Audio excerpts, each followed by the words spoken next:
Ensuite, la visée politique de la conscience, ça je propose qu'on en parle à l'occasion de la troisième partie, qui doit absolument démarrer et qui concerne la Constitution qui nous concerne, notre Constitution du quotidien, qui sera abordée par Raquel Garrido à la suite d'un vidéomontage que nous regardons tout de suite.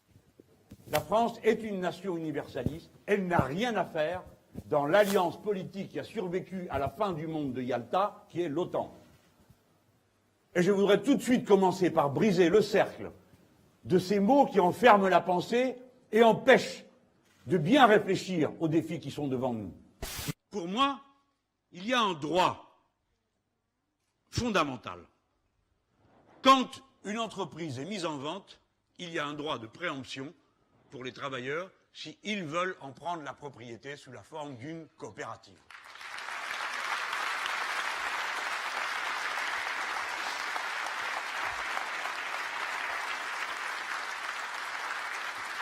Deuxième chose, les travailleurs d'une entreprise ont des idées sur leur entreprise.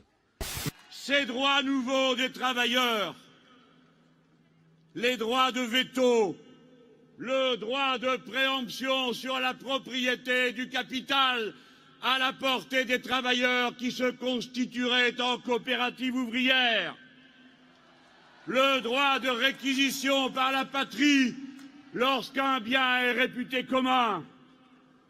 C'est nous qui inscrirons ce droit nouveau qu'il y a une propriété collective humaine des biens de base tels que l'eau et l'énergie.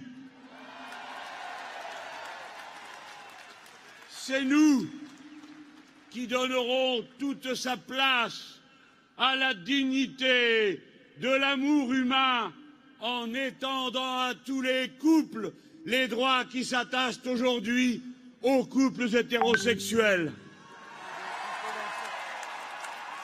Liberté, liberté, c'est elle que nous voulons faire cheminer par la route de l'égalité.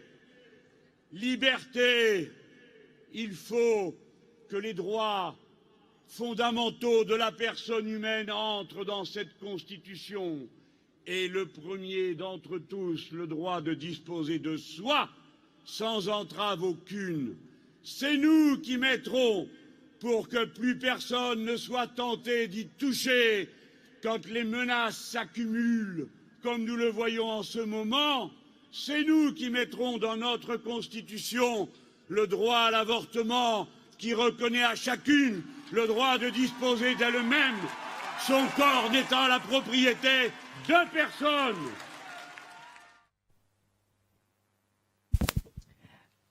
Alors, ça donne envie, n'est-ce pas? Quand on voit tous ces droits nouveaux qui pourraient être inclus dans la 6e République, sincèrement, on a envie d'y être tout de suite. Et c'est ça, le fond de notre campagne. La campagne que nous menons d'ici au 23 avril et ensuite entre les deux tours, c'est générer le désir de constituante. Jean-Luc Mélenchon est le seul aujourd'hui, vous le savez, à s'engager, donc à convoquer cette assemblée constituante selon les modalités qui ont été expliquées par Charlotte Girard, l'article 11, je reviens pas dessus. Il est le seul à avoir une stratégie politique qui ne met pas en péril le fait de s'engager ensuite à prendre cette décision. Et là, je me réfère à la question des primaires, où même les candidats qui sont pour la 6e République prennent le risque, au final, de soutenir quelqu'un qui ne sera pas en mesure et d'accord pour mettre en œuvre cette revendication. Et il l'a dit, Charlotte l'a dit, il s'est engagé, et c'est très fort, et c'est très très différent de ce qu'on attend d'un président de la 5e République. Il s'est engagé à quitter, voilà, le poste de président de la République dès lors que les Français se seront dotés d'une nouvelle constitution. Il me semble que c'est des marqueurs extrêmement forts. Et si le désir de constituante devient majoritaire dans la société, alors la France insoumise et Jean-Luc Mélenchon gagneront l'élection présidentielle. C'est le cœur de notre stratégie. Alors, évidemment, ça implique le fait d'expliquer comment on y arrive. Ça a été très bien fait par Charlotte. Et ça implique aussi de commencer à donner un peu à voir tous ces droits qui seront ceux qui seront contenus dans la 6e République. je veux rendre hommage à cet instant, puisque c'est quand même une soirée, pour moi j'ai un peu les frissons, hein, c'est un peu historique quand même, hein, ce qu'on est en train de faire là. C'est la première fois qu'on fait cette démonstration publique de tous les points de façon très précise, et c'est historique parce qu'un jour, ça sera fait, et puis on regardera des vidéos, on dira, regardez, j'y étais, vous y étiez à la télé ce jour-là, le 17 janvier, où on a tout bien expliqué comment on faisait. Je veux rendre hommage à tous ceux qui ont réussi une première bataille. C'est celle de la guerre contre la monarchie présidentielle. L'idée que la monarchie présidentielle, c'est-à-dire cette constitution de 58, a expulsé le peuple, est une idée qui est devenue aujourd'hui majoritaire dans la société. Et j'en veux pour preuve, si vous en êtes pas complètement convaincus, l'actualité la plus récente. Vous savez, une constitution, elle est forte et elle remplit son rôle de constitution dès lors qu'elle n'est pas débattue en soi, mais qu'elle permet le débat. Une constitution, c'est quelque chose qui est tout là-haut et qui, dans le fond, est incontestable, puisque vous avez le droit d'être de telle ou telle opinion politique, mais vous n'avez pas le droit de toucher à la constitution, puisque c'est ce qui nous permet de vivre ensemble. C'est ça la nature constitutionnelle d'une règle. Or, qu'avez-vous aujourd'hui sous les yeux? Vous avez une situation où même les partisans et les acteurs de premier plan de la Ve République débattent de la légitimité d'un article en particulier, l'article 49.3. Alors, je ne sais pas si vous avez vu, par exemple, les affiches dans la rue d'Arnaud Montebourg où carrément il parle du 49.3 dessus sur son affiche. C'est très technique. Je ne sais pas si vous imaginiez il y a encore 6 mois ou 1 an que quelqu'un puisse coller des affiches en utilisant directement cet article et en le décriant, bien entendu. On a vu aussi Manuel Valls avec son revirement spectaculaire sur le 49.3 qui est une espèce d'acte désespéré puisqu'il en perd absolument toute crédibilité politique de sa parole. Ensuite, on a vu le Premier ministre, le nouveau Cazeneuve, répondre dans le JDD, mais si quand même on est pour le 49.3. Et après, vous avez Madame Le Pen qui dit, moi je garde le 49.3. Enfin, tout le monde vient se positionner pour ou contre cet article. Et c'est là que, en fait, notre travail est gagné, il est fait. Parce qu'à partir du moment où l'article, il n'est plus un cadre respecté par tous qui reçoit le consentement de la majorité, dès lors qu'il est soumis au débat contradictoire, c'est fini. Il n'a plus son statut de constitution. Donc ça, les amis, je vous félicite parce que cette première bataille de critique et de rejet de la constitution actuelle et de la monarchie présidentielle, c'est fait. Ce n'est plus à faire. Ce qui reste à faire, c'est construire la 6e. Ce qui reste à faire, c'est convaincre chacun de nos compatriotes qu'il a l'aptitude à la légitimité de concourir à une grande délibération où il va pouvoir donner son avis sur ces grandes questions fondamentales. Parce que c'est souvent relégué à des sujets qui seraient soi-disant techniques et réservés à des sachants, et en particulier à des constitutionnalistes. Vous savez, depuis que vous êtes petit, on vous a expliqué, je le disais tout à l'heure, qu'il ne faut pas toucher à la Constitution. Donc votre cerveau, sur la Constitution, il est en mode off. C'est-à-dire, vous n'y pensez pas. Vous formulez des avis sur plein de choses, mais pas sur la Constitution. C'est un exemple que je prends souvent, le feu rouge. À l'intersection, vous y arrêtez pas, vous respectez le truc, vous respectez pas, mais vous dites pas, tiens, pourquoi il est là? Votre cerveau est en mode off. Donc notre travail à nous dans cette campagne, c'est d'allumer le mode on du cerveau. Et pas en l'affirmant tout simplement en disant oui, tu es un citoyen et la souveraineté commande que tu as le droit d'être constituant, donc tu as le droit d'avoir un avis. Non, on va être encore plus efficace que ça. On met dans la discussion des sujets, et à partir du moment où elle génère le débat, c'est trop tard. Les gens ont opiné, ils ont donné une opinion, ça y est, donc ils sont en train de constituer. Voilà. Il n'y a même pas besoin de faire de thèse. Tout ça, ça se démontre par l'action. Alors, c'est l'objectif, notamment d'une mesure que je développe là, parce que c'est une parmi d'autres. Vous savez, il y a dans nos propositions, pour moi, j'en fais 2 catégories. Il y en a 2 qui ont été présentées par Mathieu, qui sont extrêmement importantes. Le droit de révoquer à partir de la mi-mandat et le prise en compte du vote blanc, parce que ça montre que nous parlons aux abstentionnistes et aux gens aux dégoûtés. D'accord? Ça montre, c'est la preuve que nous, on parle aux dégoûtés. Parce que quelqu'un qui est dégoûté, si on lui parle de son pouvoir en tant que, dans le vote blanc ou sa légitimité dans l'abstention, sa rationalité, il dit, tiens, eux, ils ont compris que j'existais. Donc ça, c'est très important. C'est des garanties démocratiques solides. C'est pas juste, j'arrive avec mon programme qui est génial et t'as plus qu'à me croire. Non, nous, on vous demande pas de nous croire. On vous donne la laisse courte. Indispensable. Mais il y a aussi d'autres mesures qui, comme je disais, comme l'a dit Jean-Luc Mélenchon à multiples reprises, donnent à voir. Le vote à 16 ans. Le vote à 16 ans, c'est vraiment l'idée que je suis à table dans une réunion de famille et je dis, mais qui est pour le droit de vote à 16 ans? Tout le monde parle pendant 2 heures. Tandis que si je suis à table et que je dis, qui a envie de parler de quel nouveau droit dans la 6e République? Je fais un bide. D'accord? Donc, on met le virus de la discussion. Alors, nous sommes pour le droit de vote à 16 ans aujourd'hui. Nous avons des arguments. Nos arguments, alors je les très rapidement parce que je ne veux pas que je sois trop longue, mais c'est l'idée d'insuffler d'abord une vivacité nouvelle, un dynamisme nouveau à la démocratie. On a vu que ça avait eu lieu en Écosse dans le référendum de l'indépendance. On a vu par exemple qu'à la mairie de Barcelone, quand Ada Colau a gagné, elle avait impliqué les mineurs de 16 ans, enfin les jeunes de 16 et 17 ans dans la campagne. Et vous avez souvent entendu dans les médias une critique de la gérontocratie française, du fait qu'il y ait dans la démocratie française un poids trop important des personnes les plus âgées. Et notre idée, c'est de dire, on va pas résoudre ce problème-là en enlevant des droits aux personnes les plus âgées. Ça existe, hein. Éric Orsena m'a dit qu'il était pour un système électoral où chaque voix était affublée d'un coefficient selon l'âge. Et plus vous êtes vieux, moins votre voix elle compte. Alors, je vous rassure, nous sommes pour l'égalité, de tous les citoyens dans le droit de vote.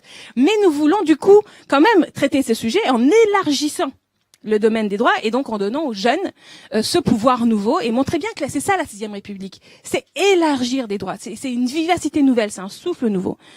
Et alors tout le monde dira ah non, mais c'est pas possible, ils vont être influençables. On vous sortira tous les mêmes arguments qu'à l'époque des femmes, par exemple. Ou quand on est passé de 21 ans à 18 ans. Mais il y a des réponses à ça. D'abord, la question de la manipulation, qui est un vrai sujet en démocratie, ne concerne pas que les jeunes, elle concerne tout le monde. La seconde, où par exemple, où vous commencez à regarder un sondage pour savoir comment vous allez voter, vous êtes manipulé. D'accord? Quand vous regardez des médias qui gonflent à l'hélium médiatique tel ou tel candidat, comme on le voit actuellement, vous êtes manipulé. Donc la question d'éviter les manipulations dans une société saine où moi en tant que citoyen j'exprime une opinion politique à l'abri des manipulations, elle se pose, elle sera traitée. Je suis pour interdire les sondages politiques, mais bon ça on verra. Mais en tout cas ce genre de mesures qui protègent le citoyen doit avoir lieu et elle ne s'applique pas singulièrement aux jeunes de 16 ans. Les jeunes de 16 ans, ils ont été dans l'actualité récente en capacité de formuler des argumentaires contre la loi El Khomri par exemple. Ils étaient les premiers dans la rue pour le faire. Et à ce moment-là, on leur a pas dit rentrez chez vous, vous êtes trop immature. On leur a dit bravo, c'est super les jeunes. Voilà. Donc à la fin du mouvement contre la loi El Khomri, quand le système inique du 49.3 s'applique, les jeunes disent non, maintenant on veut le droit de vote. Je vous rappelle que le premier syndicat lycéen demande aujourd'hui le droit de vote. On leur dit pas non, rentrez chez vous. C'était bien quand vous étiez dans la rue pour manifester, mais maintenant faut pas charrier, pas quand même le pouvoir de voter et de se présenter. Il y a une cohérence. Et savoir aussi que la maturité du cerveau elle est accomplie à 25 ans. Donc en réalité, quelqu'un de 16, de 18, de 20 ans, de 21 ans, il n'y a pas d'explication physiologique au fait de donner du pouvoir aux jeunes. C'est vraiment une question de conception de la démocratie. Alors, évidemment, il y a des précautions à prendre, notamment parce qu'il faut protéger les jeunes, notamment les jeunes dans la délinquance. Vous avez une ordonnance de 45 en France qui protège la jeunesse délinquante qui les protège en dessous de 18 ans. Mais évidemment, il faut continuer de le faire. Les âges, en fait, sont décorrélés les uns des autres. C'est pas parce qu'on a le droit de vote que nécessairement on va se retrouver en prison à 16 ans, bien que aujourd'hui ça soit le programme de nombre d'hommes politiques qui veulent envoyer tout le monde en prison dès qu'ils ont 13 ans. Voilà, ça c'est pas notre idée. L'ordonnance de 45. Pareil sur le droit du travail. L'Organisation internationale du travail protège les enfants. Il faut garder ces protections-là. Et il y a un âge auquel ça se corrélait, mais un autre âge qui existe, c'est l'âge d'obligation scolaire. Vous savez qu'aujourd'hui, il est à 16 ans. Nous proposons dans notre programme Avenir en commun de le porter à 18 ans, cet âge d'obligation scolaire.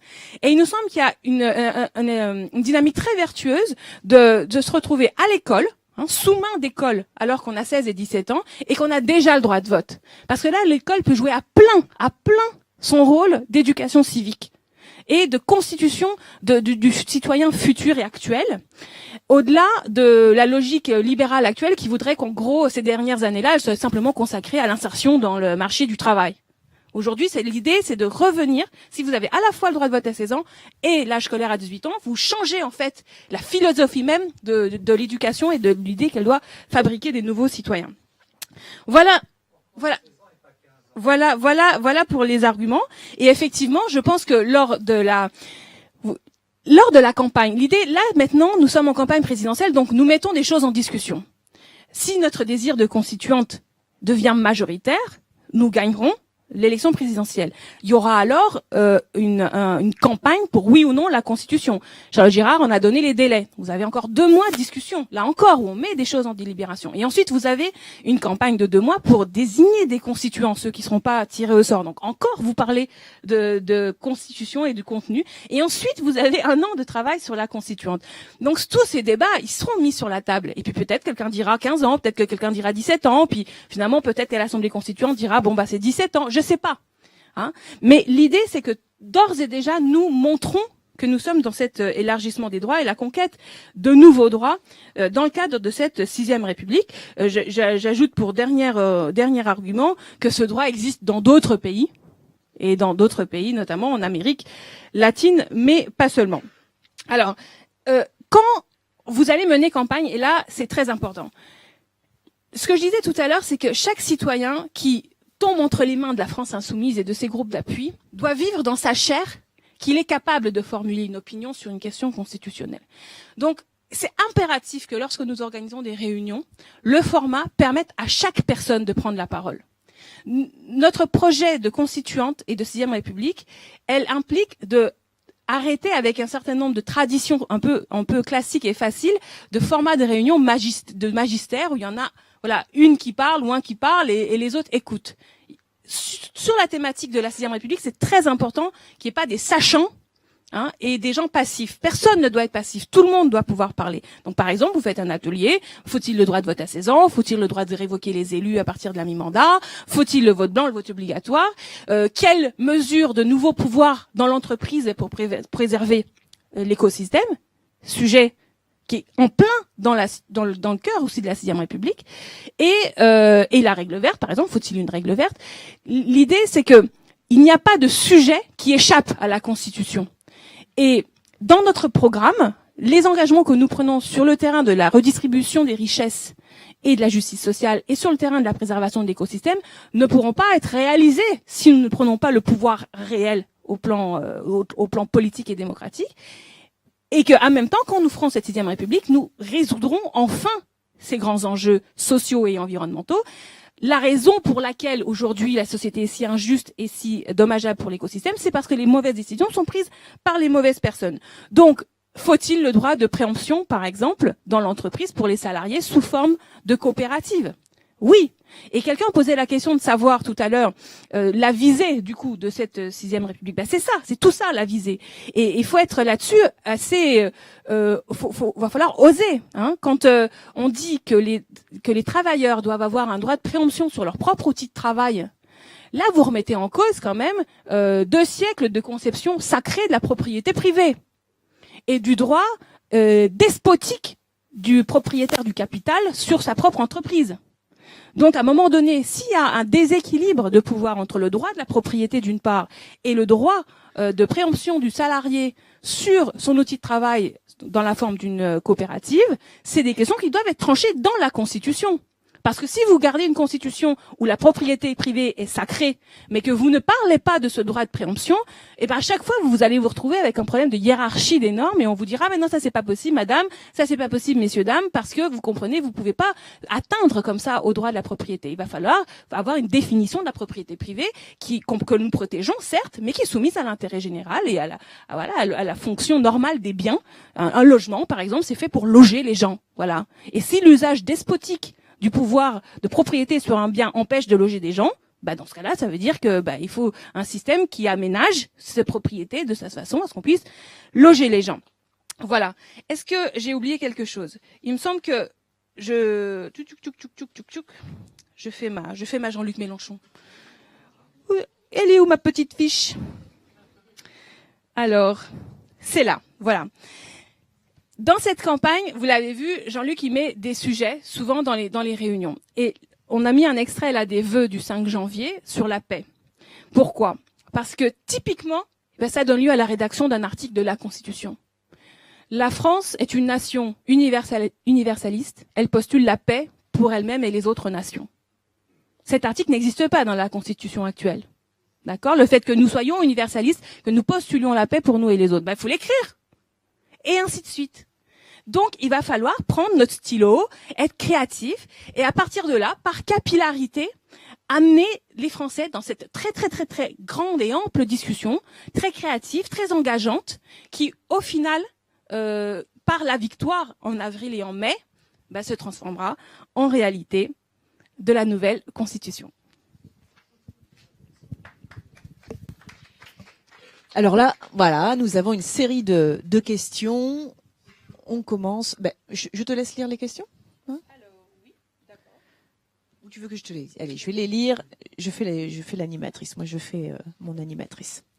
Alors, Capitaine Caverne pose la question suivante. Avec les moyens de télécommunication du XXIe siècle, ne peut-on pas dématérialiser les assemblées et permettre à tout citoyen de voter les lois à distance? Ensuite, Éducation pose la question suivante. Qu'advient-il de la planification écologique dans la 6e République? Peut-être qu'on pourrait dire même dans la Constitution, parce que c'est ce que tu disais tout à l'heure, mais il me semble que c'est une question constitutionnelle importante. Y a-t-il des questions dans la salle? Alors, moi je me posais une question, c'est à propos du référendum d'initiative populaire, qui est un très important pour la démocratie directe. Quelle sera la valeur des mesures qui découleront d'un référendum? Par exemple, si une loi est proposée par aujourd'hui, c'est 1/10 du corps électoral plus 1/5 de l'Assemblée, du Parlement. Donc, quelle sera la mesure? Est-ce qu'elle sera la valeur de la mesure? Est-ce qu'elle sera constitutionnelle? Comment faciliter aussi ce référendum d'initiative populaire dans la Constitution de la 6e République? Voilà.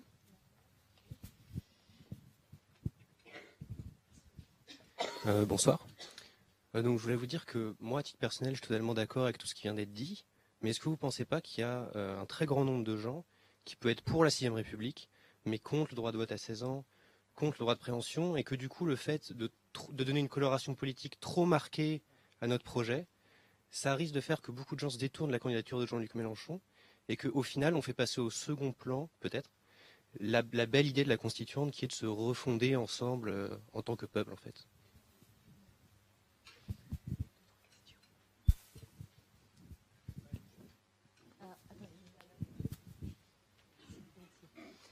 Oui, en fait, c'est un petit peu ça complète un peu la question, c'est-à-dire que quand vous disiez tout à l'heure que le vote à 16 ans pourrait être discuté, donc comment on situe en fait la scolarité jusqu'à 18 ans, comment on situe le programme par rapport à ce qui devra sortir de la constituante.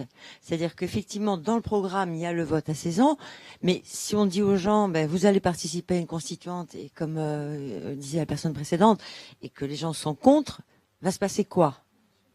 Voilà. Donc, et je pense que l'ambiguïté, quand on est sur le terrain, c'est qu'effectivement, on se retrouve confronté à des gens auxquels on explique qu'ils vont pouvoir participer à la création d'une nouvelle constitution. Mais en même temps, il y en a qui disent, mais oui, mais il y a un programme. C'est quoi? C'est qu'en fait, vous voulez faire élire Jean-Luc Mélenchon, et la Constitution, ce sera ce qui est dans le programme. Ça sera, voilà. Donc, ça crée un petit peu des positions difficiles. Donc, moi-même, j'ai pas tout compris.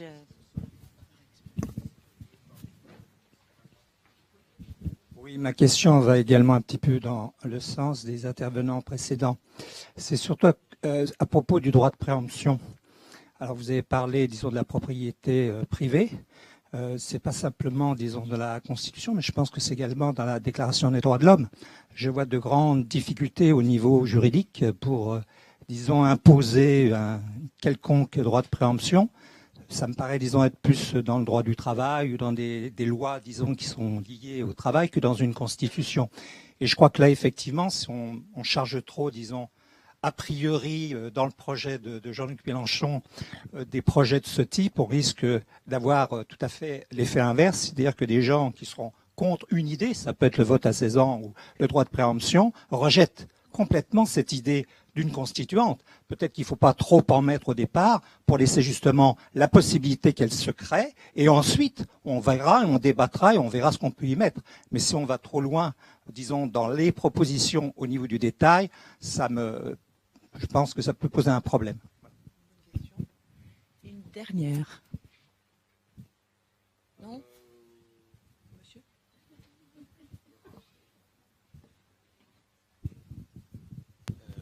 Donc la France a une tradition de formation du personnel politique.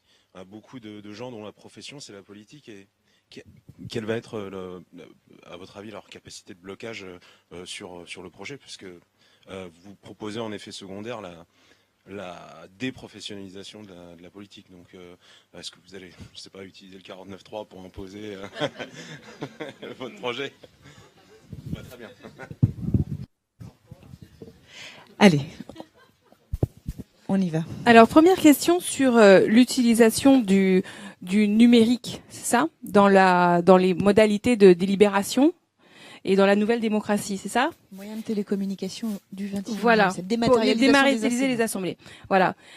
C'est vraiment une question très importante parce que on ne peut pas envisager cette grande délibération dont je parlais tout à l'heure, qui doit viser l'exhaustivité, hein. C'est-à-dire elle doit viser que chaque citoyen qui passe par là, un jour au moins, il s'est posé la question et il a formulé un avis.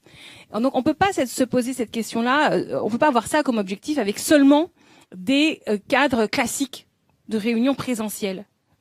Par exemple, on l'a démontré avec la France Insoumise qu'avec les moyens numériques, on permettait à beaucoup plus de personnes de participer, typiquement sur le travail sur le programme qu'a coordonné Charlotte Girard. Il y a eu 3000 contributions en ligne, des synthèses. Bon, donc si on n'avait pas mis en place les outils numériques, notre programme aurait été plus pauvre. Hein, et c'est la même chose pour la constituante. Alors là, la question, elle est de savoir, dans le fond, la limite entre la démocratie du clic, c'est-à-dire je suis sur le chemin du travail à la maison, on me pose des questions oui non, je clique oui non, et puis j'ai participé à aucune réunion présentielle. Donc il va falloir, c'est à inventer, c'est-à-dire quels sont les sujets sur lesquels j'ai besoin d'avoir une grande masse de participation. Donc numériquement, je m'assure qu'il y ait des millions de personnes qui disent oui non.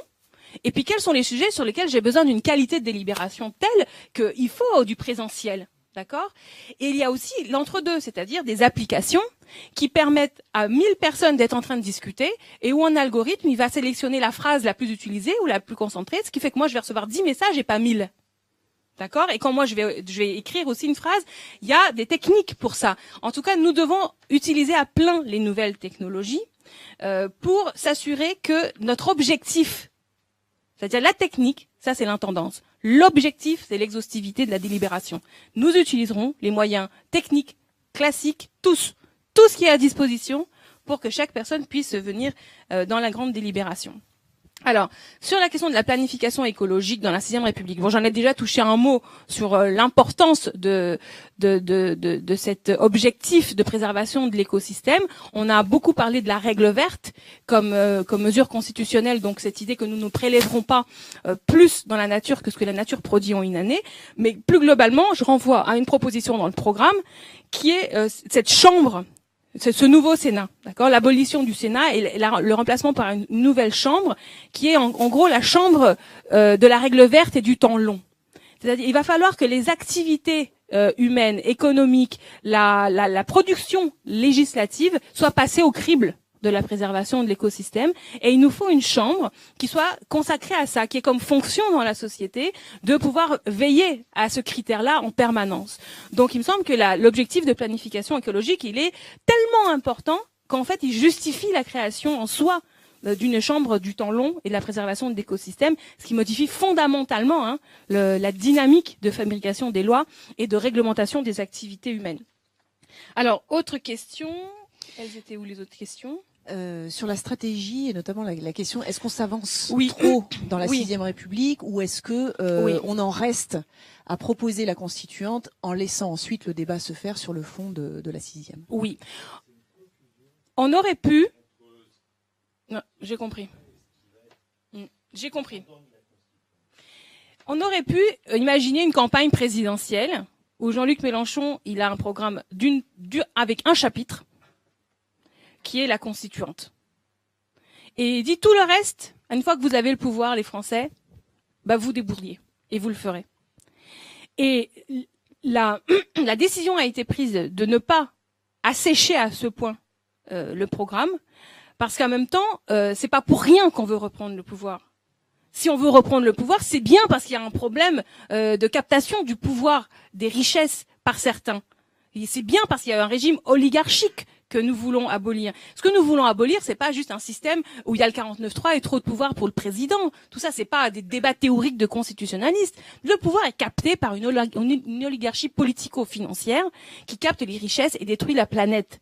Donc nous voulons prendre le pouvoir pour récupérer l'argent et garder une planète intacte pour les générations futures. Donc tout ça, ça va ensemble. Ça va ensemble. Alors, sur les détails, sur les quelques mesures plus précises, par exemple le droit de préemption ou le droit de vote à 16 ans. Nous, pour l'instant, nous ne donnons pas en vérité beaucoup d'éléments, mais nous en donnons quelques-uns à mesure que la campagne prend de la dynamique, parce que nous sentons qu'il y a un désir, qu'il y a un intérêt pour cela. Nous n'avons pas non plus écrit la Constitution de la 6e République, hein, alors que nous aurions des avis sur ces choses-là. Nous ne le faisons pas exprès parce que ce serait totalement contradictoire avec l'objectif même de la Constituante et du retour à la souveraineté du peuple. Donc c'est un entre-deux, d'accord, où on avance au fur et à mesure de la réalité de où en est l'idée en France. Hein, parce qu'on va pas non plus. C'est souvent, longtemps, on est resté quand même dans un ghetto, nous les partisans d'abolir la 5e République. Aujourd'hui, je le disais tout à l'heure, nous avons gagné la bataille des idées contre la monarchie présidentielle. Mais le positif. Attention, on va pas y arriver tout de suite et on n'y arrivera certainement pas en écrivant d'avance une 6e République. Donc, il faut travailler à libérer la parole. Et pour libérer la parole, il faut mettre des choses en délibération. Et là, c'est vrai, mais vous n'avez pas tort de souligner que certains points qui font consensus entre nous, dans le fond, font partie de notre mandat. On a été élu, on sera élu dessus. Donc, il faudra bien qu'on retrouve nos petits dans notre programme constitutionnel que nous présenterons à l'élection des constituants le moment venu. Si je me souviens bien, nous parlons là d'octobre de 2017. Il faudrait pas qu'il y ait de contradiction non plus entre ce qu'on a mis dans le débat aujourd'hui, nos engagements d'avenir en commun, et notre programme constitutionnel qui là devra être vraiment étoffé. En octobre 2017, il faudra dire si vous voulez une liste France insoumise à l'Assemblée constituante, il faudra bien dire sur quel mandat on y va. C'est pas pour dire je ne sais pas, les Français vont décider. Mais non, là j'ai dit je veux être constituant, j'y vais. On a une liste, elle est paritaire, elle sera élue à la proportionnelle. Donc là on aura une constitution. Donc il faudra une cohérence, mais en même temps, du coup voilà, c'est-à-dire on préserve l'idée qu'on fait pas la constitution complètement, mais en même temps on dit pas rien non plus. Parce qu'on a besoin, je le disais, c'est très important de libérer cette parole et que chaque personne qui vient dans notre campagne éprouve personnellement son aptitude et sa légitimité à donner une opinion là-dessus. C'est très important. C'est très très important. Donc voilà, on met des choses en discussion, mais les droits personnels, par exemple, sur l'avortement. Fillon, il a parlé d'avortement pendant la primaire. Personne ne s'imaginait que l'avortement serait un sujet. Mais oui, c'est un sujet. Oui. Et effectivement, le fait de constitutionnaliser le droit à l'avortement, c'est important pour beaucoup de monde. Pour beaucoup de monde. Et il y a plein de gens qui viendront dans la bataille pour la 6e République et la Constituante parce que on garantit le droit à l'avortement. La même chose pour le droit à mourir dans la dignité. La même chose pour la neutralité du net. Le fait que les réseaux et les câbles qui arrivent chez vous peuvent pas être plus ou moins forts selon que vous êtes riche ou que vous êtes pauvre. Parce qu'à un moment donné, il va falloir, dans cette société des nouvelles technologies, garantir un certain nombre de droits et les constitutionnaliser.